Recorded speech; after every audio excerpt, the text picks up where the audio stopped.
And we are live with this one. Looks like we're on the wrong spot. Hang on, I am going to fix this. There we go. Hi, we're professional, I promise.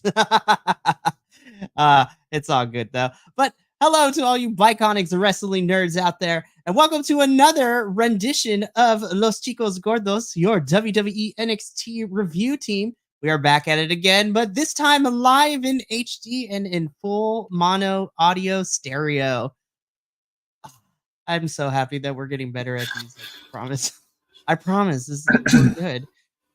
It is 2024. This is the first review live stream of 2024. And as you can see, we have a new setup here. We make everything look pretty around here. But my name is Mikey. I go by El Jefe around this part. And of course, with me as always is my tag team partner, my right-hand man, the numero uno in my heart. It is my review partner for NXT, Will, also known as Papa Oso in these parts as well. How are we doing tonight, my friend? We are doing fabulous. Absolutely. Absolutely fabulous. I couldn't help myself. But me and Will are here once again to review WWE NXT this week from Tuesday, January 2nd, 2024. But it is no ordinary edition of NXT. Oh, no, no. It is the New Year's Evil special, which felt a little less evil, a little more kind of like a regular episode of NXT, just like we were told most of the matches last week of what we were getting. I will say this overall, this was, for me personally, this was a better TV special than our last one, which was Heatwave back in... Well, actually, no. Yeah, Heatwave was probably my least favorite from 2023 because week one of Halloween Havoc was great. Week 2 was okay. But yeah, Heatwave outside of Wesley versus Carmella was probably the only highlight of that one. But overall, I did enjoy New Year's Evil, though we do have some questions that we're going to need to answer tonight, which, hopefully we're going to. Of course, if you are watching at home, I know it is a little bit late for some of our Biconics wrestling folks out there, but just say hi, drop questions, let us know you're here, and who knows, we might highlight your comment as we go along. Ask us questions because we want to interact with y'all. But without further ado, let's just jump straight into the review proper. New Year's Evil, surprisingly, opens up with the NXT Women's Championship match. Blair Davenport, the challenger, who won the right via being the lone Iron Survivor Challenge winner from Deadline for the women. And so she gets this championship opportunity against Lyra Valkyria. Before we go and dissect this match for bit by bit, I have to say, Lyra has become one of my favorite people in the last couple of months. I really think the feud with Becky Lynch took her from being great to the rocket being strapped on her, and it is a beautiful thing to see. I gotta be honest with you, Will. I'm gonna say it, as much as I love the 6-man tag that we're gonna get later after this, as we are going to talk about it in a little bit, I gotta say, for me personally, this was probably my match of the night. Really? Wow, that really kind of surprises me a little bit. Well, okay. As much fun, because it was between this and the 6-man tag we'll talk about later. But for me personally, as much as the 6-man tag had a bunch of fun spots, especially from LWO, I think from a technical wrestling standpoint, I think this was probably my favorite, but that's because this gave me shades of NXT UK. So these two never got the chance to cross paths in NXT UK, but I'm familiar with Lyra and Blair's work prior to them coming to this version of NXT here in the United States. So I'm spoiled. I know that their chemistry is always good, but for me personally, it was nice to finally see them cross paths, which unfortunately we never got to see in NXT UK because Lyra got injured before they had a chance to fight. And so for me personally, this was my match of the night just because I've been waiting a year and a half to see these two finally cross paths in WWE. and then we got it, and I was happy. But now let's talk about the actual match. I'm Well, I not mean, I promise. let me say that there's no shade to that whatsoever. That's absolutely awesome. I thought this was a great match. Don't get me wrong. I didn't feel that it was like special worthy. I felt that it was like a regular Tuesday night. I don't think we got, at least I don't feel that we got what we were expecting. I think I was expecting this match to be unhinged. And even though there were moments where it was, because Blair's just crazy and I love that. And Lyra, she's like the fighting goddess, but I just thought, I felt that it wasn't. I think it's because it was so built up between these two women. And I don't feel that it delivered. As now, technically, it was a beautiful fight. It was great. All the techniques, all the logistics of it were great. But I just felt like it was sort of a fight. It's like, hey, let's. There was no pizzazz. There was nothing that I was. Again, I didn't dislike the fight. I really liked it, and I thought it was a great opener. But for it being a championship match, I felt that it was a little. Does that make sense? I mean, I don't know. I felt that it was kind of weak, actually, and I hate to use that word, especially with Lyra and Blair, but it felt kind of weak. I didn't feel that it was. I mean, honestly, I was thinking, wow, they should have put the 6-man at the beginning of the night, because that was a lot more exciting than this match, and I was excited for this match. Like, I was like, oh my god, Blair and Lyra, oh yes, because I love the bad girl Blair, and I love the champion that Lyra is, and I agree with you. Lyra is like one of my favorites. And I mean, I just love her. I love her entrance. I love her aesthetic. I love everything about her. But I just felt like this was kind of like almost not. See, I'm trying not to be like super negative about it, because it wasn't a bad fight. That's the thing. It was just so. I don't feel it was worthy for both of them. I feel that this, honestly and truly, the way they built this match like it was supposed to be like a pay-per-view match. Mm-hmm. And then we didn't get that level of excitement, I guess. I don't know. I was watching it and I was like, oh, I love these two women. They're fighting great. They love this, that, and the other. And there's some great moves, especially when we get more into it. But I was just like, it just felt kind of, I don't know. I really don't know. I loved them. I can see your points. I don't necessarily agree with all of them, but there are points where I can see that. I think what doesn't help this maybe is also because this was really for a championship match, this was only 11 minutes, give or take. So it's kind of on the shorter side. I think number 2 as well, given the fact that Lyra has had her championship defenses either main event NXT or be in the middle of the card, but rarely opening the NXT episodes since winning the title off of Becky, I think also doesn't help too.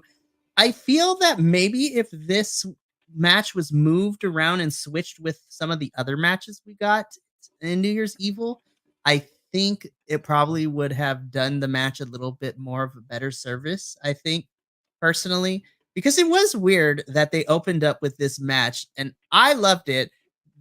I think this match was for all the folks who know of Lyra and Blair's history and the fact that they've crossed paths on the independents but never in WWE.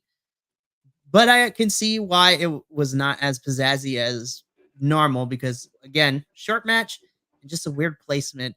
But I will say, this match did have my move of the night for the women, which was the top rope Falcon Arrow, in which Blair grabbed Lyra and like flipped her as they were going on their way down from the top rope.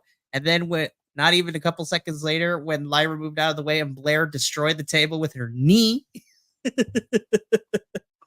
Oh my god, yeah, I agree. This match had some of the best moves in it in the night.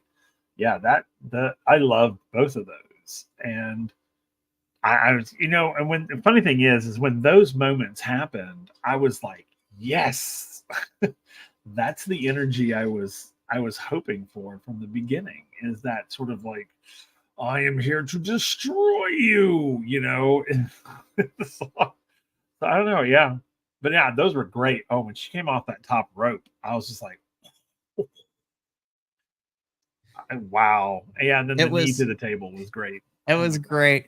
And then, of course, when the action spilled back into the ring, Blair tried to go for another knee strike, but Lyra ducked out of the way, which allowed Lyra to do the spinny kick into the driver for the win. And Lyra Valkyria is still your NXT Women's Champion. So the match is over, and then Lola Vice's music begins to play because, once again, she has the NXT Women's Breakout Tournament contract that allows her to cash that thing in for an NXT Women's Championship anytime, anywhere. And just as she's pulling the referee to have this match, Tatum Paxley, like a spider monkey, jumps out of the audience and begins to beat the tar out of Lola Vice because Crazy Tatum here is protecting Lyra, which then prompts Elektra Lopez to come out.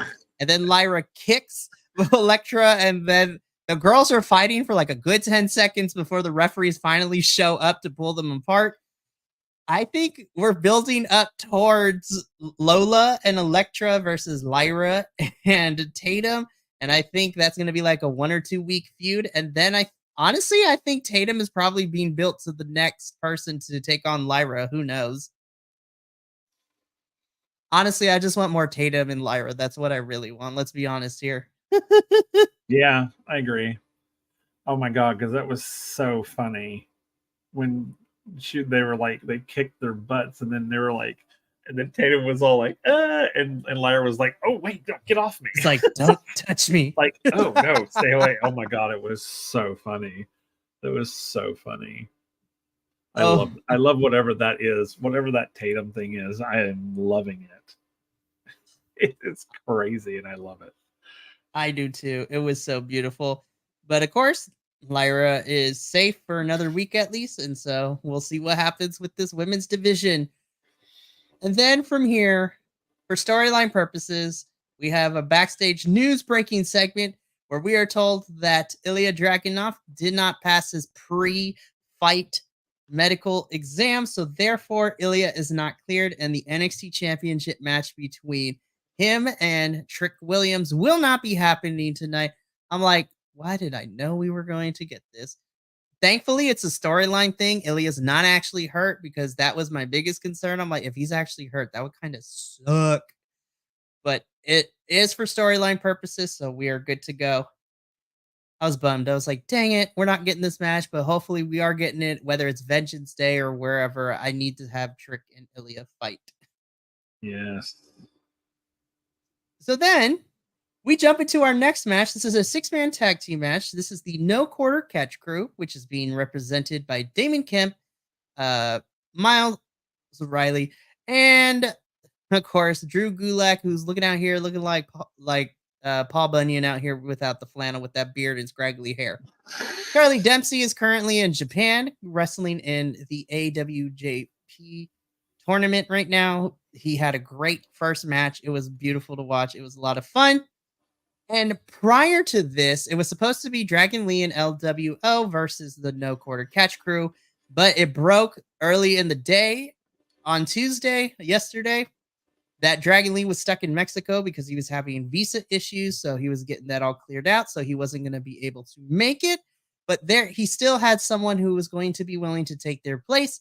And LWO was being represented by Carlito. So we get Carlito and LWO versus No Quarter Catch Crew. This match was what I want. And the only bad thing I have to say about this is, why do we not let LWO and Carlito wrestle like this on SmackDown? Like, holy crap. I was just like, this is what I want to see in my luchador faction. And boy, howdy, Will, we had the move of the men's matches and the move of the night for me, period. Oh my gosh. So we had Joaquin Wild on the ropes, and Carlito and Cruz del Toro just are holding the ropes and one foot on the rope, and they kind of bounce up a little bit and they launch. They launch Joaquin Wild into North Quarter Catch Crew. Ugh, that spot was beautiful. Will, overall, this was your first real introduction to LWO and Carlito. So, what did you think of the 6-man? Okay, well, this was actually my match of the night because I have, and I know, and I've been indebted you with it, but I have really sort of latched on to the luchador style. I really enjoy it. And it was like these guys were bouncing all over the place, on and off the ropes, over each other. I mean, it was like watching dance. Like it was literally like choreography. I mean, dare I say, it was beautiful. It was just beautiful to watch. And you know, Gulag and all those guys had no idea what was happening to them, which was so fantastic. But yeah, that moment, that move of the night for the men's, when they catapulted Joaquin Wild. Thank you. Wild. I was like, my brain literally went flatlined. When they catapulted Wild off that middle rope into the air. I mean, it was like smooth, and he just sailed, and it was so high. We were both saying, God, look at the height on that. I mean, I was literally like got butterflies in my stomach because it went so high. And then he just came right down on those guys. And I was just like, oh my God.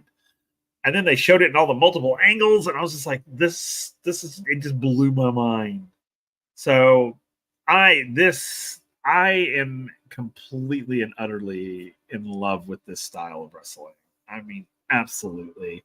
So I don't care where they belong, but I want to see more of these guys on NXT I want NXT to get their own, you know, luchador style tag team. I think that'd be fantastic because holy goodness. And even when we went to Mexico for, I think it was Impact. For Impact. When we went to Mexico, that's where I got hooked. And then I started watching more. I'd go on and like watch matches, and I went back and watched some of the older like actual matches like in Mexico and things of that. And I was like, God, this is so great. I don't know why we don't have more of this in the States. I mean, honestly, it's such a great style of wrestling. You know, and literally it's like wrestling, but not wrestling. Yeah. It's like, you know, I think it's, you know, I think one of the funny thing about it, and then I'll stop talking about it, is that I think the luchador style of wrestling is a great introduction to wrestling for non-wrestling people. Because it's wrestling, but stylish. It's wrestling, but it's not wrestling. That's the great thing about it, is it doesn't feel like wrestling, but we know it is wrestling.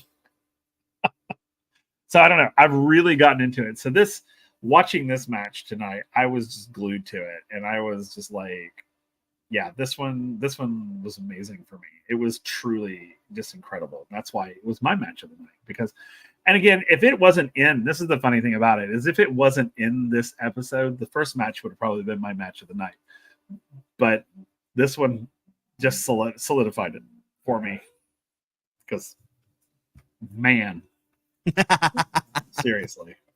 I'm telling you, me and Andrew did a good job of infecting you with the high flying of Lucha Libre, which is what we want to see. As mentioned, LWO picks up the victory here, deservedly so. And we'll see if there's any further development between No Quarter Catch Crew and Dragon Lee when he's able to come back. Next up, we head backstage where we have Trick Williams and Carmelo Hayes. Trick is disappointed that the championship match is not happening, but it's going to happen one way or another. and he's waiting for Ilya to be cleared because he's going to get this match. In the meantime, Carmelo and Trick are trying to figure out what to do, and up comes Grayson Waller, who basically gets into a verbal argument with Carmelo Hayes, throwing jabs at him and Trick. Trick and Carmelo fire back. And the purpose of all this is that Carmelo got too involved in his role as the hype man because he ends up making a challenge for Trick to take on Grayson in the main event later tonight. And Trick's number one contendership would be on the line. So if Grayson beats him, Grayson would become the number one contender. And so Grayson's excited. Trick Williams ends this backstage segment like, bro, what in the world? Will say, what? Like, Trick was not happy about it. And we will talk about his response to that as we get closer to the main event, because we do have another segment later. But ultimately, this serves the purpose to set up what we're getting for our main event instead, since Ilya and Trick is no longer a thing. After this, we get a quick video package of Riley Osborne, hyping him up as he's in the finals for the NXT men's breakout tournament.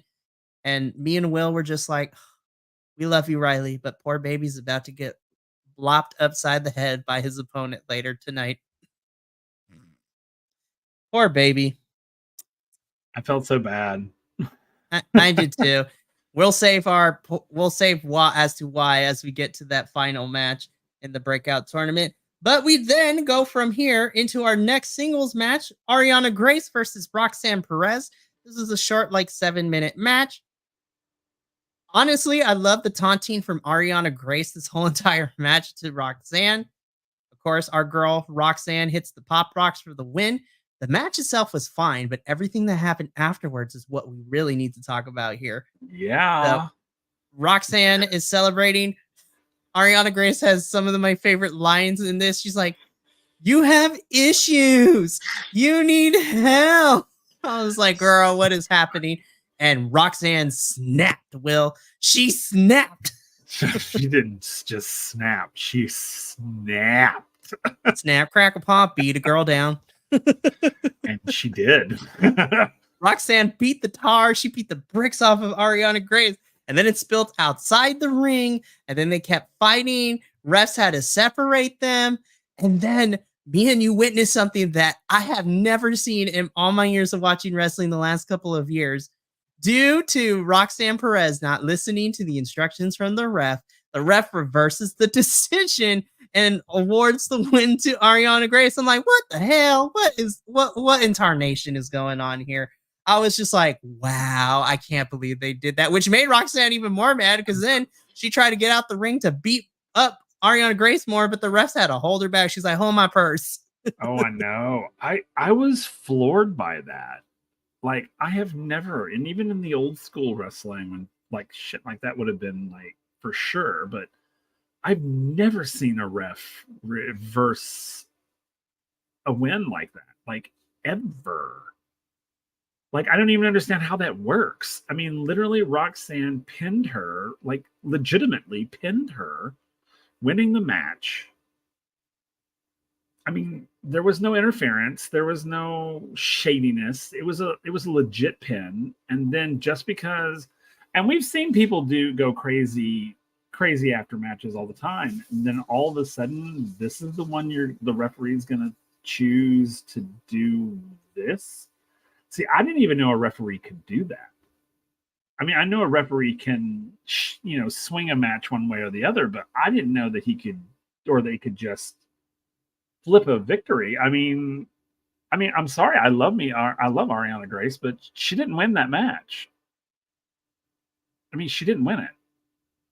And, I don't know where they're going with this. They're obviously going somewhere story-wise with this, which is great, and that's fine. But I don't know. I'm like, I think you've got to respect the rules of the game, or anybody can change things. I mean, what you're setting a dangerous precedent right now. And, because if one referee can change this match, who's to say that the referee in Dragunov and Trick's fight can't swap that one around for whatever reasoning. And I'm just like, this is a dangerous precedent you're setting with this. You know, because what constitutes severe behavior? You know, it really is a very subjective thing. And I think that I don't know. I have the questions. I mean, I don't want to sit there and pass like any type of judgment on it or anything, but I felt that this was, I don't know what it was. That's the thing. I don't know what this was. And so, I mean, it was a great match. I mean, the match was fantastic. I thought it was fun. I think we have to play the wait and see game with this one because it seems that Ariana and Roxanne are not quite done yet. And so we just need to wait and see what happens in the next coming weeks. And who knows? Actually, this might be a fun feud to build up towards if this ends up being on Vengeance Day, if we don't get a blow-off match sooner than that. I mean, we literally have 4 weeks until the first pay-per-view for NXT of the year. Holy crap. Wow. We got 4 weeks. I can't believe it's happening fast. But yeah, I would love to see this match or this blow-off match happen at Vengeance Day. I mean, it's Vengeance Day. That's the perfect place to settle grudges. Right. But yeah, this is weird. So technically Roxanne won, but then Ariana Grace wins. Again, we'll just have to wait and see. Yep. From here, we head backstage, and I would like to thank Shawn. I swear Shawn Michaels is watching us because I swear we've been asking this question since we saw Ava Raine become like general manager backstage. Yep. And so we get the question answered that we were wanting for the last couple weeks. How did this come about and why? So Ava tells us that a couple of weeks ago, a certain person in WWE, which would be Paul Heyman, when we had the main roster stars come down to NXT all those like 2 months ago. And Ava tells us that, you know, Shawn Michaels is going to need some help as we continue to build NXT, and that's why I'm here. Was picked for this because I have a special relationship with the locker room, being one of the performers. I have some great ideas, some better than others, but I am here to help. And one way that we're going to help NXT is next week, we're going to begin the Dusty Rhodes Tag Team Classic, which immediately, and Will chuckled when he saw me get super excited. I was just like clapping and everything. Because let me tell you, the Dusty Rhodes Tag Team Classic is one of my favorite tournaments in NXT that they do every single year. And for Will, this is going to be his first time watching the Dusty Rhodes Classic because the winning tag team of this tournament not only get their names etched on the Dusty Rhodes Classic trophy, but they also get a tag team championship match down the line too. Last year's winner was the MSK, which was Wesley and his partner, who is now in TNA, Zachary Wentz of the Rascals in TNA. Shout out to Zach. We love you over there. The TNA boys can't wait to see what 2024 holds for you. But MSK won the tournament last year, and they went on to have their championship match and ended up winning. So champions are crowned, and winners of the tournaments tend to win their championship matches. So I'm excited for this tournament, just like I was excited for I'm excited with just as much as I was excited for this video package that we got of Tiffany and Fallon hyping up their match. And then again, continuity, because we see Blair Davenport backstage. She's kind of licking her wounds a little bit after losing to Lyra. And who pops up like a bad habit? Nikita Lyons. She's like, girl, I didn't forget about you beating down me in the parking lot. Let's go. She's like, she didn't do it, but she gave me the hold my earrings energy. And I am so ready for Blair versus Nikita. Will, I don't know about you. Yes. Oh my God. Especially after this backstage thing. Because I was like, I love this girl, Nikita. I love her. And as we were saying, we love a good curvy girl. And she did. She popped out of that shadow. It was like, it's like Blair's like, oh, I'm in so much pain. And then bam, surprise. Yeah, you could almost hear like the music. And I love that she added her own sound effects when she slapped the box. She's like, surprise. Yep. Oh my God. I was like, yes, this is great. And now I'm just like, and then when she's like, let's do it right here, I was like, oh, here we go. What I loved about this interaction too is I love Nikita Lyons, but Blair was just as verbally vicious too. She's like, "Hold up." I was just like, "I had the guts to pull the trigger. You can't get anywhere close to me." And it's just like, "You're never going, maybe you can get one over me by hitting me from behind, but you're never going to get me face to face." And then that's when Nikita's like, "Oh, I got you. Hold up. Let's do this right now. Hang on." Mhm. And then I was I like, know. "Wow, the refs were fast to break this one up. What happened earlier?" Exactly. That's what's so funny. I love that. Yeah, They it was. realized they're like, okay, the women are about. They learned their lesson. Like when we got the Wesley emotional goodbye as he left with his wife, and then all of a sudden Blair and Gigi were jumping each other literally in the next shot. Yep. Like as soon as Wes closed the door, he's like, "I'm out, bye." And then Gigi, we just see Gigi like Literally, hitting it was Blair. so funny. It I was was like this, like, it's like that, Highway to Heaven music is playing, and the door slowly closes, and then it's just like, "Wah!"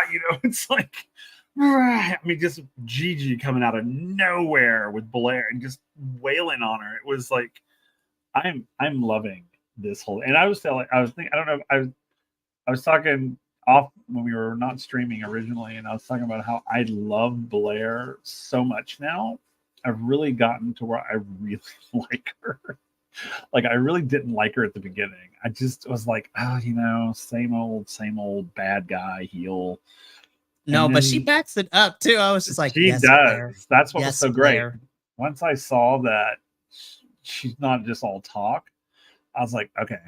And then of course the Gigi Blair whole saga, like one Their of my fight favorite at moments. Halloween Havoc, man. Like, But one of my favorite moments was when Gigi was in the locker room and the lights went out, and Blair like took her out in the dark. Remember? that was amazing because Blair's like, "I'm gonna beat you up in the light and the dark. What now?" Which Oh my then god, leads to their lights out match that they had Mhm. at Halloween Havoc, which was It was also good. so good. Blair throwing the chair at Gigi and hitting her square on the head like lives rent free in my head. I'm like, oh my gosh, that was a Oh beautiful yeah. thing. I am Oh. so excited for Blair and Nikita to fight this out. Mm-hmm. Again, another match we could put on Vengeance Day. Let's get all these matches with everyone who got grudges against each other and put it on Vengeance Day. Yeah. Or at least the go home show, at least if you can't put too many people on the card. Like, oof, it's so good. And then I was super pleasantly surprised with the next match. Servant or Ranch Hand for a Day match. Tiffany Stratton versus Fallon Henley. My God, Fallon Henley and Tiffany went at each other like a good blood feud is supposed to be. Because Lord have mercy, those girls were out to not just win, but they were out to kill each other. Yeah. I mean, because the funny thing about it is there's so much on the line, because especially like Tiffany, when she's like, she's gonna have to be a ranch hand. So I can imagine she didn't want all that. So she's gonna fight like her life depends on it. And Fallon the same way. If she loses, she Yeah. has to be Tiffany's like servant slash Serve it maid for a day. for a day. And I was just like, these girls killed it in the ring. I mean, I love that Tiffany tried to get a chair and she's like, oh, hell no, we're going to resort to dirty tactics. I'm not about to lose this. The ref stopped her, which distracted her long enough for Fallon to come in with the vicious running knee. Oh my That gosh. knee, it made me hurt. I was just like, it's like a baseball slide, mid-air knee strike, like hi-ya, like holy crap, man. I was like, oh, Tiffany's out. And then sure enough, Fallon Henley picks up the victory here in a really fun match. Listen, we were talking about this as we were watching the episode together offline, and we both said, I want Fallon to win just because from the sheer comedic clips that we would get with Tiffany having to be a ranch hand. I'm imagining like Tiffany is the perfect character to like recreate. Remember when Paris Hilton and her friend had like Oh my god, the yeah. reality show where they all did like the regular like dirty jobs as like the Sweet Life or whatever it was called. Yeah. Like I'm imagining that, and I am so here for Tiffany going like, my nails are, I broke a nail, like Oh, I can see her falling down face first into like and some horse poop. Oh my god, how brilliant would that be? Like her makeup gets ruined. She has to get up at the butt crack of dawn. Yep. I'm not gonna lie. I mean, I'm excited to see pink Tiffany Stratton cowgirl outfit. Yeah, me too. I was like, she's like, Barbie Queen is about to accessorize it. I'm here for it. Okay, so like this next interaction we got backstage, right? I cannot believe I'm about to say this, but we get an interaction between Braun Breaker and Baron Corbin, and they agree to form a tag team for the Dusty Rhodes Tag Team Classic. And I have to say, Will, I didn't think I didn't think the words that I told you came out of my mouth, but they did. I actually like this tag team. I can honestly tell you that I didn't want to vomit during this sequence. Yay. So that's a win.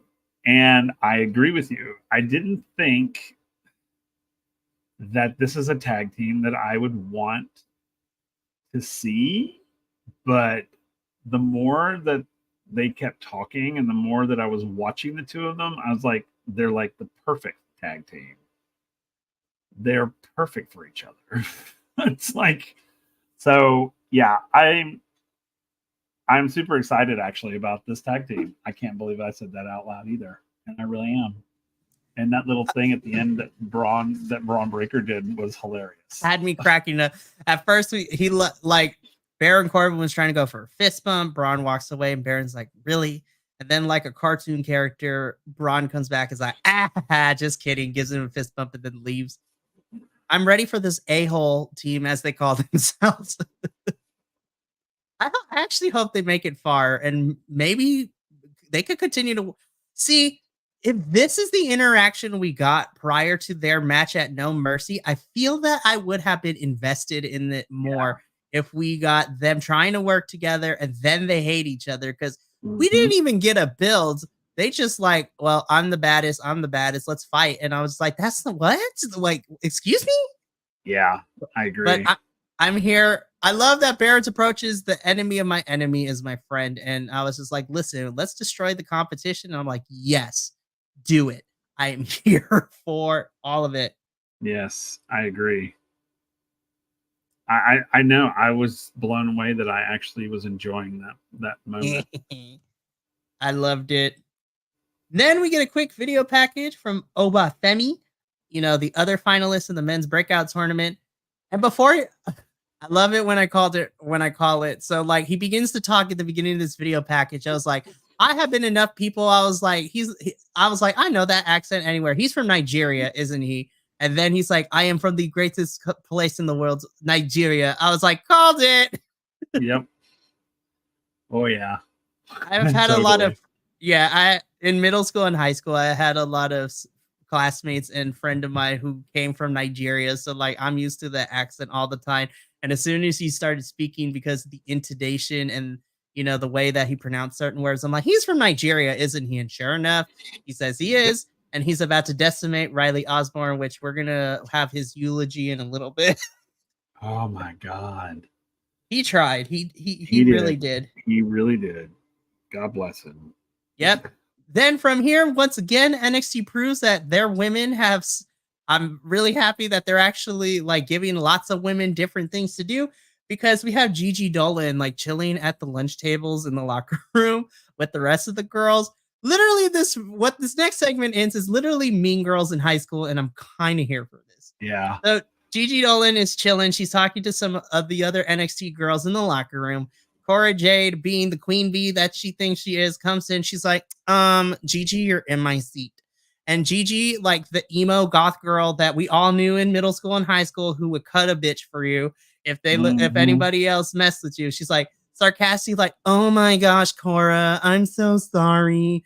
Like, oh, will you ever forgive me? But Cora's not having it. They get into a verbal dispute. The girls have to separate them because these girls are going to fight next week. And I'm so excited. Oh, yeah. Girl fight. Yep. And I'm excited for it. I'm here for it. I cannot wait. Give me more Gigi. That's always a good thing for me. Always. Always a good thing. And I'm excited to see her mix it up with Cora, because I also really like Cora too. I do too, actually. Now that she's returned, I'm like, I'm here for Cora Jade. I love her. Yep. I do too. I don't really know much about her, but I'm loving her. I loved it. I loved it so much. And then, Will, I didn't think they were going to handle this the right way, but next up they did. Yeah. We got the Rich Holland interview. And I have to give kudos because they did not mention they did not mention the Biggie injury that got Ridge Holland in so much hot water with the fans and everything.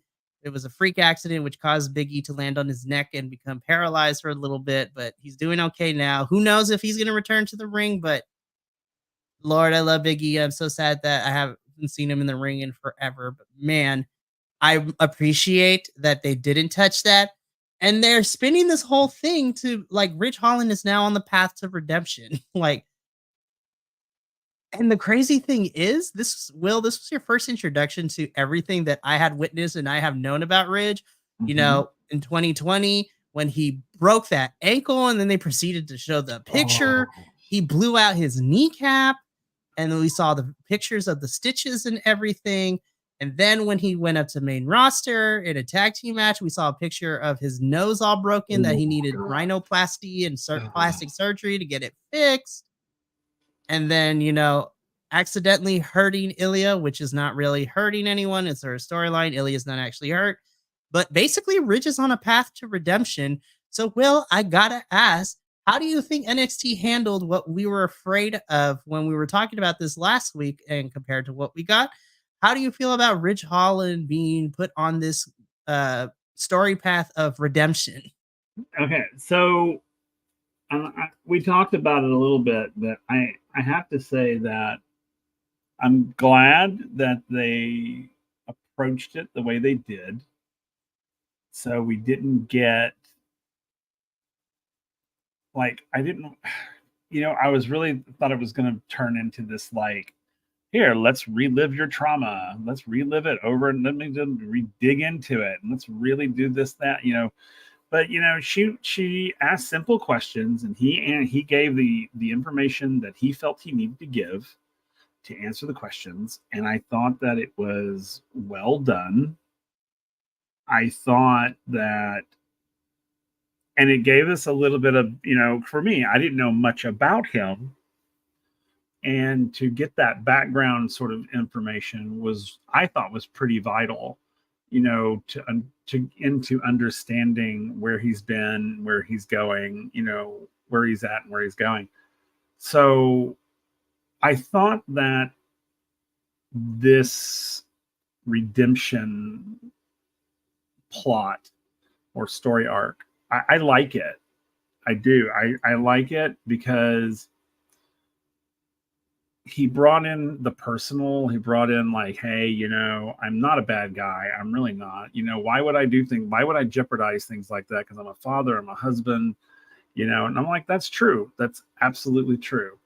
You know, and I'm just like, people get off his back, you know, let him, you know, if we go in and other weird, shady things start happening, then we can question it. But right now, it's like, it was an accident. The whole Dragunov thing was an accident.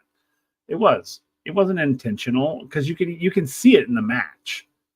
It wasn't intentional, you know, but I didn't like the way they handled it then.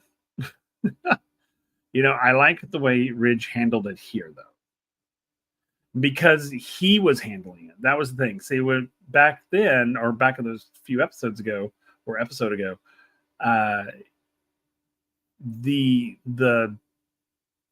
the media, for lack of a better word, was handling what we saw and what we heard and what we understood. And here is him saying from his own mouth, this is what it is. This is who I am. This is what I'm after. This is what I want to do. And that holds a whole lot more with me than what we saw last week or week before, whenever that was. So I try to put it out of my head because it was just ridiculous. And so I liked this. I liked how it was handled. I like how they let him, in his own words, you know, come out and defend himself. And defend himself is really kind of the wrong phrasing. It was just sort of say, hey, you know, guess what? You know, crap happened to me too. Look at all the crap that happened to me. You know, blah, blah, blah, blah, blah. Why do you think I would want to do that to other people? Why do you know, it added a personal thing to it. So me as an audience member, I'm looking at it going, you're right. Why would he do that? He understands what it is. He understands the the idea that my career could be over. I this job feeds my family. It keeps us in our house. It keeps us, it keeps us alive.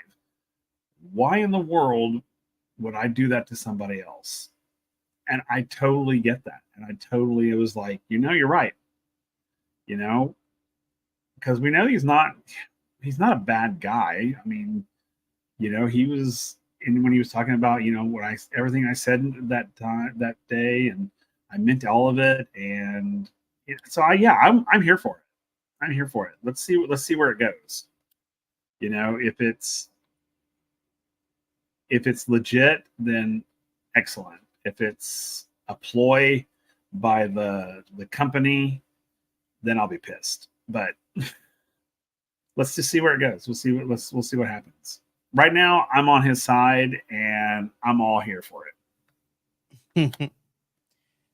I am happy that this is the direction we're going with Ridge. So we have the redemption storyline happening. So we'll see what more comes of it. Yeah. Now we get into the eulogy for Riley Osborne. He tried really hard. But next up, we had our NXT Men's Breakout Tournament Finals. Oba Femi versus Riley Osborne.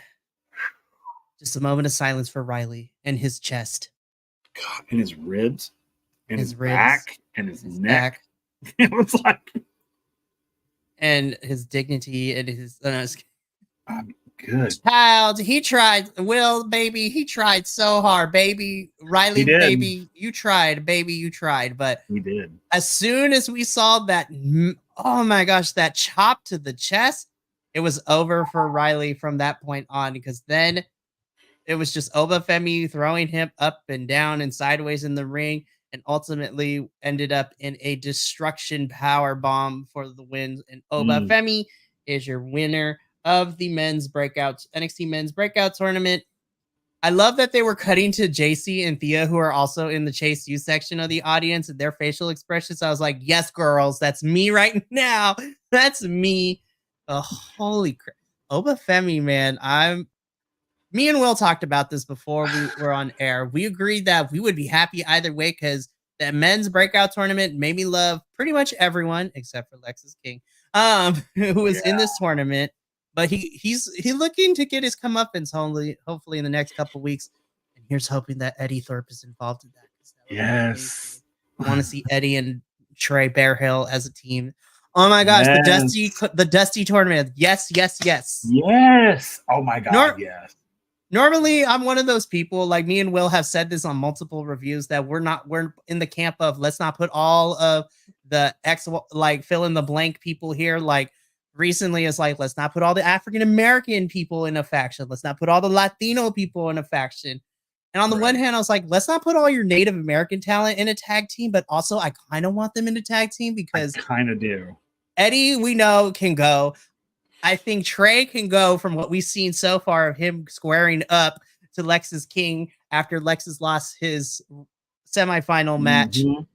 And so I was just like, I would love to see these two dominate in the tournament if that's where we're going, man. But, but as far as this match, again, we will miss Riley Osborne's chest and his ribs and his back. And just, poor boy. Oba just tossed him around that ring.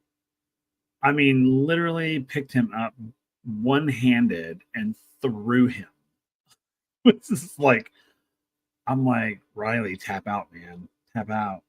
I mean, I would not judge you whatsoever, because geez Louise, Oba is a huge, powerful man. And Riley is too. Don't get me wrong. Riley is great. This is no diss on Riley whatsoever. But dear Lord, Oba was annihilating him. Like truly just annihilating him. And I was just like, oh my gosh. I felt so bad. Like that when he came, he was coming off the top rope right there at the end, and Oba put his knees up and he hit Oba's knees with his ribs. I was like, I'd be dead. My lungs would be pierced, and all my ribs would be broken, and you'd be attending my funeral. I mean, it was so bad. I was just like, how is he still up? I was just like, I mean, he's been taking a beating before this moment. How is he still there?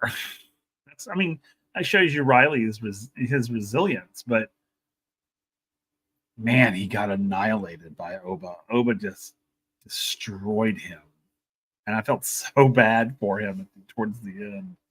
I was like, ooh. Riley. I mean, like we said, Obafemi with the Destruction Powerbomb for the win is your men's NXT Breakout Tournament winner, so he gets the championship match anytime, any place.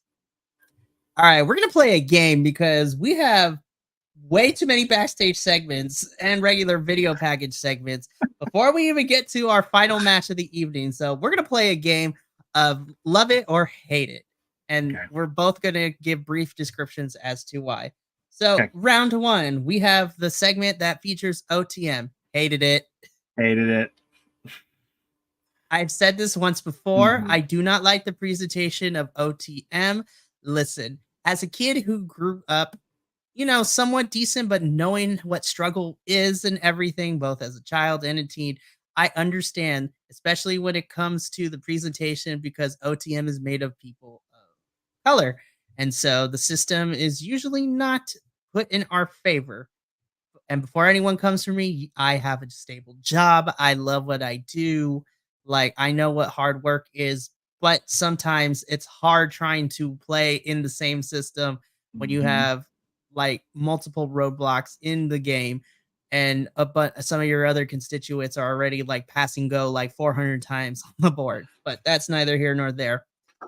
Again, I don't like OTM's presentation. We're leaning too much into the stereotypes of ghetto fabulous, and I hate it for our tag team, for all three of them, I should say. But yeah, hated it. Yep, hated it too. Same reasons, ditto. I don't have anything else to say on it. Truly. Cool. Round two, Kiana James and Izzy Dame get interviewed. I was like, I liked it. Yep. Give me more Kiana. And absolutely. Also, I will say Izzy Dame had one of my favorite lines of this too, because she talked a little bit about herself. She was a volleyball player in college. She's like, I hit girls with balls. I hit volleyballs and bitches on the court. I was like, yes, make that a t-shirt, Izzy, please. I want one. I hit volleyballs and bitches on the court. I might we should make our own t-shirt with that one. Be like, have a pic with her. Yeah, with her picture of her, and like on purposely make a bad Photoshop of her face on a volleyball player and just like hitting balls and hitting bitches. Exactly. But I liked it. This was fun. Izzy had my favorite line. Yep. Next up, we had all of Chase U. The whole entire thing was, you know, Andre Chase said that he and Duke were entering the Dusty Classic. JC like pulls the ultimate reverse Uno card on the situation, tells Andre Chase no, makes the decision herself that is going to be Riley, Osborne, and Duke in the tournament, and that she and Thea have a plan, and she's going to need Thea's help to make this monies, and basically says that Andre Chase ain't ish right now, and he needs to focus on getting the university out of debt. Loved it. Yep. This was a big love for me too. JC taking charge. I was waiting for this moment, actually, because you and I have talked about it a couple of times. That we were waiting for this movement of what JC. I knew it in my body all over. It was going to be JC was going to step in and be like, basically take over Chase U, you know, and that's exactly what she's done. And I'm here for it. I cannot wait to see what Chase U turns into. You were saying Chase U. And I'm like, I want that to change it from Chase and just put Jace instead of JCU. It's they're pronouncing it JCU. I was like, yes, JCU. I'm so excited. I'm here for it. This is her master plan all along. No, I was kidding. Hey, I'm okay with that. Truly. Seriously. We love this segment. Round 4, this is in the same camera shot. They didn't cut away or anything. Lyra Valkyria and Tatum Paxley. Tatum Paxley still creeping on Lyra. Lyra doesn't know how to socially respond correctly without coming off as a mean person. But Tatum says, "I love you, bye." And then Lyra's like, thanks. Love this segment. Yep, loved it too. This whole Tatum thing, every one of them has been fantastic. They've been absolutely fantastic. I love how we've been building to this. Like, she would be in the background all of a sudden, and then she'd be awkwardly dark corners in the interviews with Lyra, and then the picture of her face on Becky Lynch's in her locker. And now we're getting actual face-to-face contact. Love this segment. Can't wait to see with this. Next up, round 5, Axiom and Nathan Frazier. Nathan Frazier running his mouth, being confronted by Idris Inoue and Malik Blade. But also, we get confirmation that Axiom and Nathan Frazier are teaming up in this Dusty tournament. Loved it. Loved it. Love. Because these sessions with Nathan Frazier are hilarious. And he doesn't mean to, just speak the truth. And he's not talking about anyone behind their back. And I love that Axiom's the straight man every time. It's like, bro, no, cut it. Never mind. I can't wait to see them in action. Next up, round 6, we have the family, where they answer interview questions in the parking lot about their match against OTM next week. But more importantly, we finally got a name to the woman who has been with the family for a little bit, and her name is Adriana Rizzo. As they go to leave, who pops out of the trunk but our favorite grungy boy, Joe Casey. And we may or may not have, he didn't say the exact words, but I think Joe Gacy just murdered somebody. Loved it. Loved it. I'm loving the Gacy stuff all over the place. I don't know what they're doing with this, and I don't care. I love it. It was so good. I'm like, listen, just have Joe Gacy run around and just be anywhere and everywhere. It is so funny. I can't wait to see what happens next. Then we get our bumpers of what we're getting next week. We're getting the tag team championship match between the family and OTM, Gigi Dolan versus Cora Jade, and the Dusty Rhodes tag team tournament begins next week as well. I'm excited for that. Loved it. That's all that really needs to be said. Now, let's talk about this main event. So the main event is what they have dubbed the Battle of the Iron Survivors, because Grayson Waller won the Iron Survivor Challenge last year in 2022, and Trick Williams is your 2023 winner. These two are going to face off because by decree of Trick Williams, and for some reason Shawn Michaels approved of it, I guess, whoever wins this match is the number 1 contender to Ilya Dragunov and will face for the NXT Championship whenever Ilya is cleared.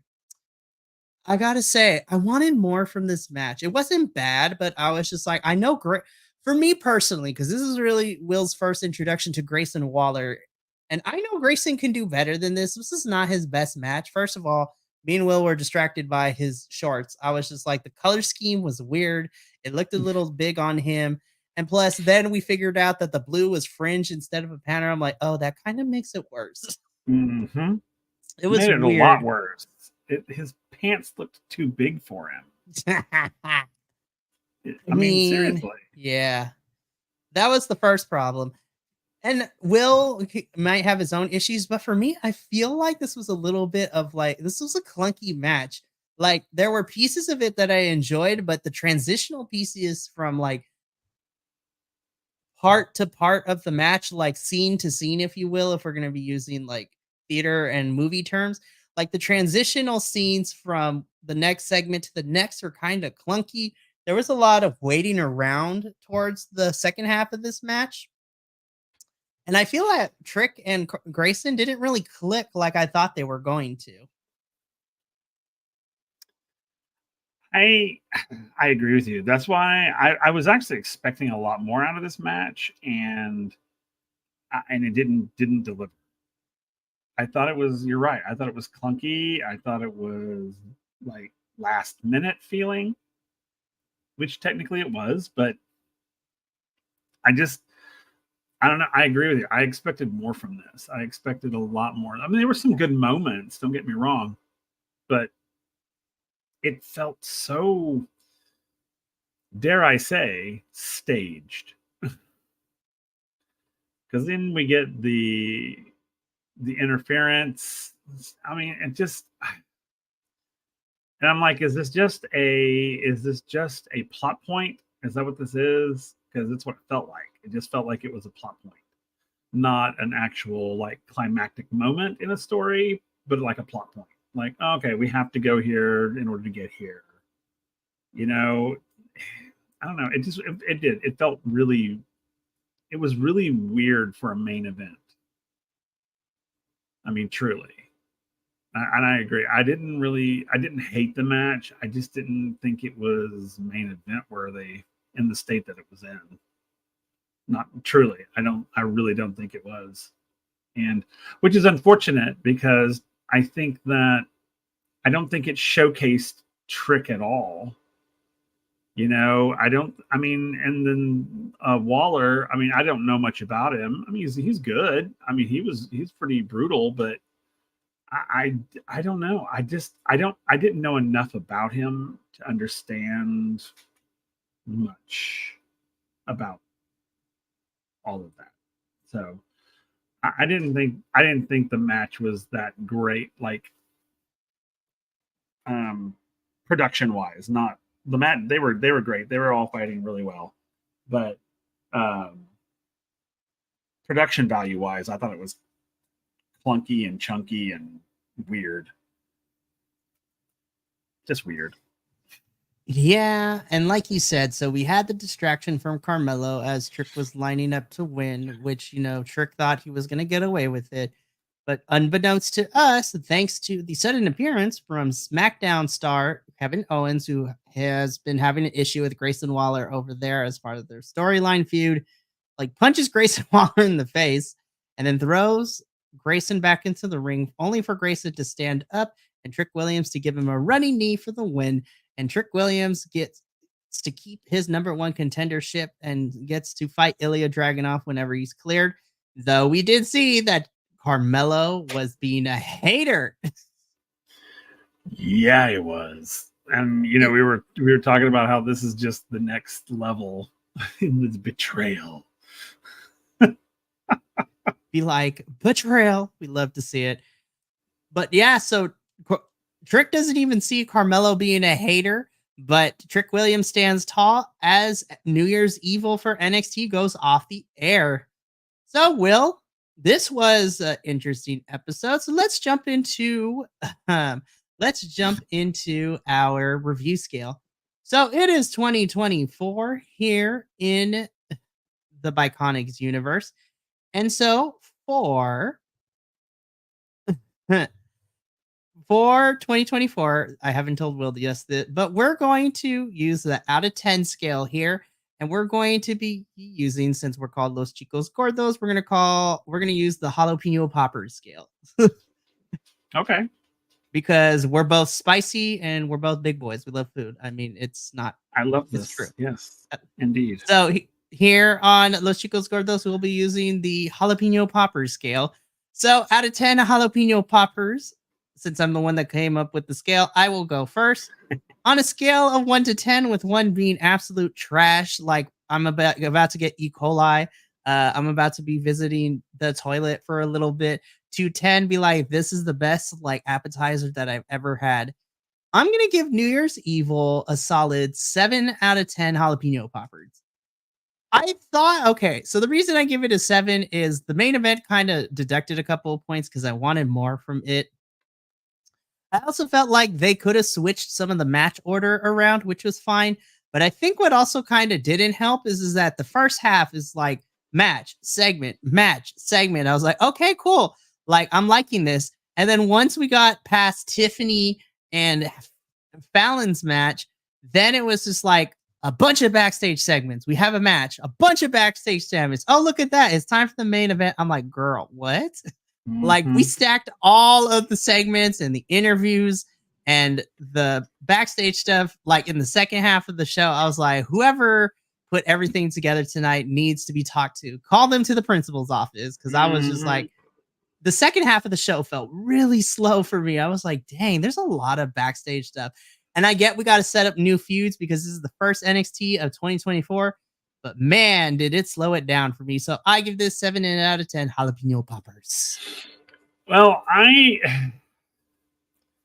gave it a 6.5 because I thought overall for the first episode of the new year, and it was sort of like a quote unquote special, I thought it was kind of poorly put together. You're right. The second half of it was really kind of got bogged down. And I mean, but even the first half, it didn't really start off that strong. It was stronger than the second half, obviously. But I mean, I don't know.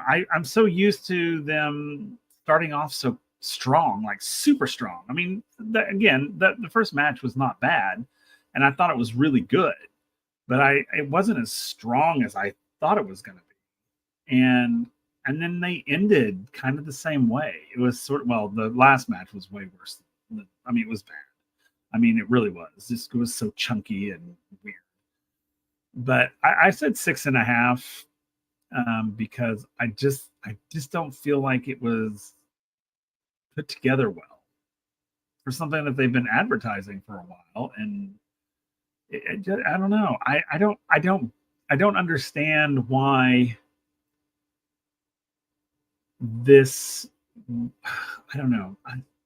It's like they didn't throw enough money at it. I don't know. It's just like, what can we do with a third or a 16th of the budget that we normally spend? What can we do? Who can we put together? And let me tell you, there were other people that I would have preferred to have watched. Honestly and truly. It was like the women were great. Don't get me wrong, because I love the women's matches. They were all great, and the 6-man was fantastic. But the main event was so not a main event. Truly.